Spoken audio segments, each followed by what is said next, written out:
दुनिया आज के समय कहां पर होती।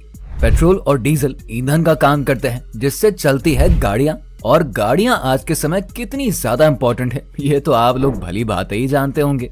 सामान को ट्रांसपोर्ट करना हो या फिर लंबी दूरी तय करके कहीं पर जाना हो, इसके लिए सभी गाड़ियां लोगों की आज एक जरूरत बन चुकी है। लेकिन अगर पेट्रोल और डीजल ही नहीं होंगे तो फिर ये सिर्फ एक कबाड़ की ही तरह रह जाएगी। अब हम बात करते हैं पेट्रोल और डीजल की, जिन्हें जमीन के अंदर से निकाला जाता है। लेकिन इन्हें कैसे निकाला जाता है और जमीन के अंदर ये किस फॉर्म में मौजूद होते हैं, इसके बारे में आपको शायद पता नहीं होगा। तो आज की इस वीडियो में हम आपको ये बताने वाले हैं कि पेट्रोल और डीजल को आखिरकार किस तरीके से बनाया जाता है। इस पूरे प्रक्रिया को जानने के लिए इस वीडियो को पूरा देखिएगा, आपके लिए बहुत जरूरी है। तो बस आपसे उम्मीद है हमें कि इस वीडियो में आप अंत तक बने रहेंगे। तो दोस्तों, पेट्रोल डीजल जमीन के अंदर से निकाले जाते हैं, ये तो आपको पता ही होगा। लेकिन ऐसा भी नहीं है कि जमीन में गड्ढा किया और तुरंत पेट्रोल और डीजल की बहार ही निकल आई, क्योंकि इसका भी अपना एक पूरा प्रोसेस होता है जिसे सही तरीके से अंजाम देना बहुत ही जरूरी है। सबसे पहले तो ये जान लीजिए कि जमीन के अंदर पेट्रोल डीजल पेट्रोलियम के फॉर्म में पाए जाते हैं। ये पेट्रोलियम जमीन की गहराई में मौजूद होते हैं। तो अब आपके मन में एक सवाल आ रहा होगा कि जमीन के अंदर ये पेट्रोलियम आखिर पहुंच कैसे गए। तो दोस्तों देखिए, आज से लगभग करोड़ों साल पहले जो जानवर और जीव जंतु मरकर जमीन के नीचे दफन हो गए थे, वहां पर हाई प्रेशर और कम ऑक्सीजन की वजह से उनकी बॉडी धीरे धीरे डीकम्पोज होने लगी, यानी कि वो गलने लगी। और फिर आने वाले हजारों लाखों सालों के बाद ये पेट्रोलियम में कन्वर्ट होने लगे। आपने क्रूड ऑयल शब्द का नाम तो सुना होगा, वो और कुछ नहीं बल्कि पेट्रोलियम ही होता है। ये जो पेट्रोलियम होता है ना, इसके अंदर बहुत कुछ पाया जाता है, जैसे कि petrol, diesel, refinery, gas, kerosene oil, lubricating oil वगैरह वगैरह। तो जैसा कि हमने आपको बताया, ये पेट्रोलियम जमीन की गहराई में मौजूद होते हैं। लेकिन इसके अलावा समुद्र के नीचे भी पेट्रोलियम पाया जाता है। दुनिया में कुछ सिलेक्टेड जगहें हैं जहां पर हमें कच्चा तेल यानी कि क्रूड ऑयल मिलता है। मिडिल ईस्ट, रूस, साउथ अमेरिका, ये वो जगह हैं जहां पर पेट्रोलियम भारी संख्या में पाए जाते हैं। इसके अलावा भी धरती के कुछ और हिस्सों में पेट्रोलियम उपलब्ध है। समुद्र की गहराई से पेट्रोलियम निकालने के लिए ऑयल रिग जैसे प्लेटफॉर्म का इस्तेमाल किया जाता है। इन्हें बहुत ही मजबूती से समुद्र की गहराइयों में मौजूद चट्टानों के साथ जोड़ दिया जाता है। इन प्लेटफॉर्म्स के अंदर बहुत बड़ी बड़ी बोरिंग मशीन्स मौजूद होती हैं, जिसका काम होता है समुद्र की गहराई में जाकर अंदर तक बोरिंग करना। बोरिंग को तब तक किया जाता है जब तक पेट्रोलियम ना मिल जाए। जैसे ही पेट्रोलियम मिलता है तो पाइप और पंप की मदद से इस पेट्रोलियम को ऊपर की तरफ लेकर आया जाता है। तो ये तो हमने देखा कि समुद्र की गहराई के नीचे से पेट्रोलियम को कैसे बाहर निकाला जाता है। दोस्तों, ठीक इसी तरह से जमीन के ऊपर भी बोरिंग और ड्रिलिंग की मदद से पेट्रोलियम को निकाला जाता है। जब इन सभी जगहों से पेट्रोलियम यानी कि क्रूड ऑयल मिल जाता है, तब बारी आती है इन्हें बड़े बड़े रिफाइनरीज में ले जाने की। इन रिफाइनरीज का काम होता है इस पेट्रोलियम से पेट्रोल और डीजल को एक्सट्रैक्ट करना, जो कि एक बहुत ही लंबा प्रोसेस होता है। इन बड़ी बड़ी रिफाइनरीज में डिस्टिलेशन प्रोसेस के जरिए पेट्रोलियम के अंदर से पेट्रोल और डीजल को एक्सट्रैक्ट किया जाता है।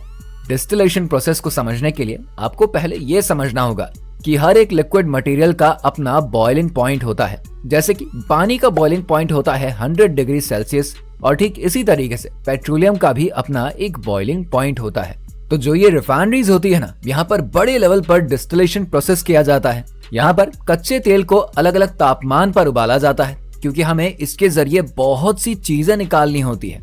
यहाँ पर रिफाइनरी के अंदर बहुत बड़े बड़े कॉलम्स मौजूद होते हैं, और इन्हीं कॉलम्स के अंदर सबसे पहले पेट्रोलियम को लाकर डाला जाता है। यहाँ पर इन रिफाइनरीज का आकार बहुत ही ज्यादा होता है। जो ये कॉलम्स होते हैं ना, इनके अंदर अलग अलग फ्रैक्शंस बने हुए होते हैं। इन्हीं फ्रैक्शंस को हम चेम्बर्स भी कहते हैं। आगे की प्रक्रिया में जब इन कॉलम्स के अंदर हम पेट्रोलियम को भर देते हैं, तब बारी आती है पेट्रोलियम को तेज तापमान पर गर्म करने की।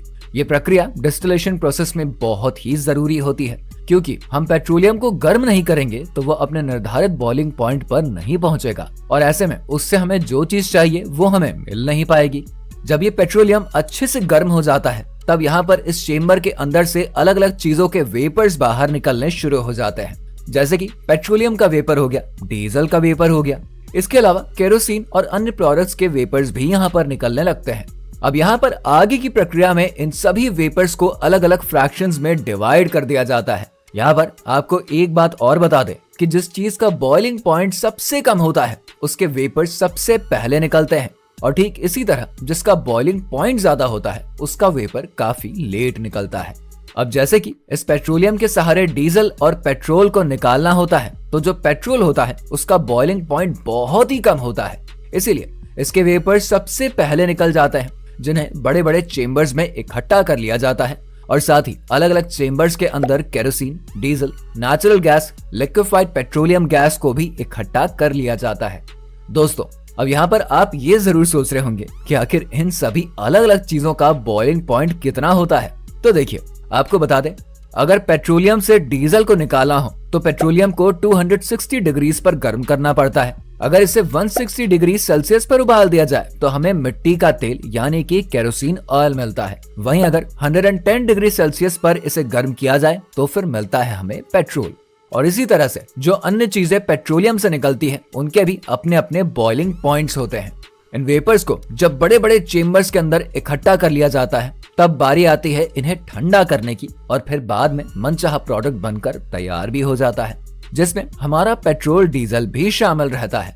यहाँ पर आपको ये भी बता दें कि पेट्रोल और डीजल की बकायदा लैब टेस्टिंग करी जाती है और ये पता लगाया जाता है कि किसके अंदर ऑक्टेन की मात्रा काफी ज्यादा है। ये पता करने के बाद इन्हें अलग अलग पेट्रोल पंप्स पर भेज दिया जाता है। पेट्रोल में अगर ज्यादा ऑक्टेन की मात्रा होगी तो इसका मतलब इसके अंदर एनर्जी एफिशिएंसी काफी ज्यादा है। तो यहाँ पर आपने देखा कि कैसे दुनिया के कोने कोने से पेट्रोलियम को निकालकर उन्हें एक बड़ी सी रिफाइनरी में लेकर आ जाता है, और फिर यहाँ पर डिस्टिलेशन प्रोसेस की मदद से इनमें से पेट्रोल, डीजल और अन्य चीजों को निकाला जाता है। लेकिन हमें यह भी पता है कि आज के समय दुनिया भर से पेट्रोलियम तेजी से निकाला जा रहा है, जिसकी वजह से एक समय ऐसा आ जाएगा जब पेट्रोलियम का लेवल धरती के नीचे बिल्कुल कम हो जाएगा। पेट्रोलियम की क्वांटिटी जैसे जैसे कम होगी वैसे वैसे इसकी डिमांड और ज्यादा बढ़ेगी, और फिर हमें पेट्रोल और डीजल की कीमतों में और भी ज्यादा उछाल देखने को मिल जाएगा। वैसे अगर देखा जाए तो दुनिया भर में पेट्रोल और डीजल की कीमत अलग अलग है। जैसे कि हमारे भारत में आज के समय पेट्रोल और डीजल की कीमत तकरीबन 100 रुपए के आसपास है। तो वहीं जिन देशों से पेट्रोल निकाला जाता है, जैसे कि सऊदी अरब और मिडिल ईस्ट के अन्य देश, वहां पर पेट्रोल की कीमत इतनी ज्यादा कम है कि आप सोच भी नहीं सकते। लेकिन दोस्तों, दुनिया आने वाले समय में हमेशा के लिए ही सिर्फ पेट्रोल डीजल पर ही निर्भर नहीं रहने वाली है, क्योंकि आज के समय इंसानों ने इसका ऑल्टरनेटिव भी ढूंढ ही लिया है, जैसे कि ग्रीन हाइड्रोजन और नेचुरल गैसेस। इसका एक सबसे बड़ा एग्जाम्पल है ये। इसके अलावा कई देश रिन्यूएबल एनर्जी में विंड एनर्जी और सोलार एनर्जी का भी बड़े लेवल पर इस्तेमाल कर रहे हैं। हमारे भारत में भी कई जगहों पर बड़े बड़े सोलार प्लांट्स लगाए गए हैं, जिनके जरिए आने वाले समय में हम अपनी एनर्जी की जरूरत को पूरा करने की पूरी कोशिश कर रहे हैं, क्योंकि पेट्रोल डीजल के जरिए वातावरण को नुकसान पहुंचाने वाले हार्मफुल केमिकल्स निकलते हैं, और हमारे भारत ने तो 2070 तक कार्बन न्यूट्रल होने का लक्ष्य भी रखा हुआ है। तो दोस्तों, कुछ इस तरीके से बनाया जाता है पेट्रोल और डीजल। हमने आपको इस पूरे प्रोसेस को डिटेल में बताने की कोशिश करी है, और हम उम्मीद करते हैं आपको आज कुछ नया तो जरूर जानने को मिला होगा।